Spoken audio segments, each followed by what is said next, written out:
kaya magbago sa iyong pagmamahal. Ikaw na rin yung GX1 mo. At kung hindi ka magigyan ng ngiti lang. Hanggang sa Piti mo, sobrang ano ko na naman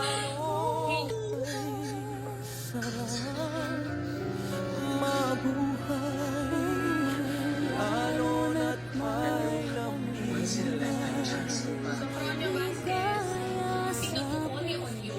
tanging larawan mo ang tukoy nakatago. Talaga nagmamasahin to eh. Pero wala Di ka kaya magbago.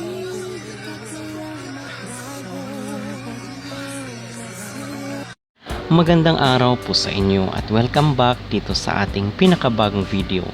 Mga kapolitika, bumuhos po ang luha dito sa pagpapalabas nga ng Maalala Mo Kaya na kung saan ay featured itong si Sofronio Vasquez at yung kanyang karanasan bago niya masungkit ang pagkapanalo doon sa The Voice USA, na kung saan ay ginampanan ito ng magaling na aktor na si Elijah Canlas. So grabe po ang emosyon ngayon ng mga nakapanood dito sa talambuhay ni Sofronio Vasquez at yung ating ito yung ating bibigyan ng reaksyon. Pero bago ang lahat ay huwag kalimutang mag-like at mag-subscribe na rin kayo para updated kayo sa ating mga latest issue. At gumagawa nga po ng ingay online itong si Sofronio Vasquez dahil aside doon sa kanyang concert na kung saan ay ang sabi ng mga nakapanood doon ay a night to remember daw yung kanilang experience sa panood ng concert live performance ng world phenom na si Sofronio Vasquez. So on top of this is marami rin po ang nakapanood na sa I Want TFC itong talambuhay nga ni Sofronio sa Maalala Mo Kaya. And mamaya po 8:30 PM ng gabi ay ipapalabas po siya sa mga social media platform ng Kapamilya Network, which is abangan po natin yan. So at isa po si Ma'am Kath Angeles sa mga napakomment dito sa post ni Sofronio sa kanyang social media account na kung saan ay pinuri yung life story ni Sofronio. Sabi dito, there's a lot of valuable lessons that can be learned from your life story. Life lessons which included the value of family, relationships, the need to embrace challenges and learn from mistakes. It took your God-given talent and a whole village to get you to where you are right now. Your journey isn't done yet. There's continuous learning, and there is always something new to discover. There will be opportunities for personal and professional growth. Now, all of your followers will be part of this exciting journey, and I am blessed to be one of them.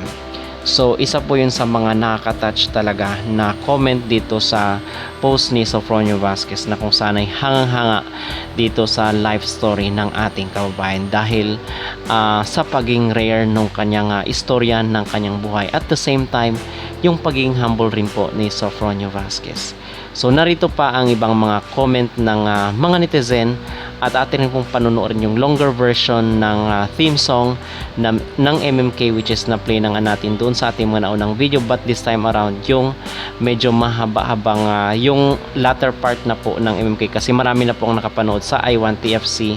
So i-play lamang po natin dito mga kapolitika yung ending ng life story ni Sofronio Vasquez sa Maalala Mo Kaya.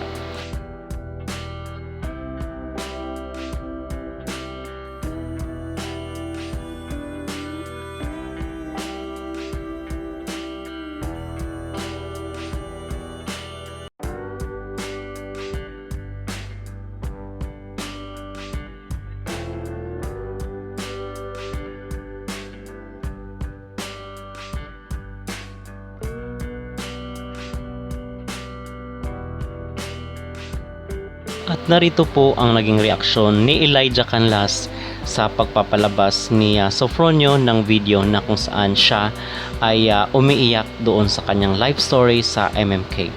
So post ni Elijah Canlas, Sofronio Vasquez just sent me this video. It was his reaction while watching his life story through the comeback episode of MMK The Official. It's my first time portraying someone who's still alive. That's why the pressure of justifying his inspiring story was real. He was very much open, generous, and helpful throughout the whole process. Obviously, couldn't have done this without him. To elicit this reaction and approval from the champ himself means the world. It's an honor, Sof.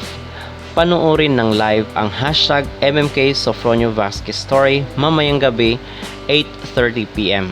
Tayo'y nadadapa at napapaluhod sa hirap. Ngunit ang bawat pagtayo at pagpapatuloy ng laban ay maituturing ng isang hakbang na papalapit sa ating mga pangarap. Ako po si Charo Santos na nagpapaalala na ang ating mga kwento ay hindi lang kwento.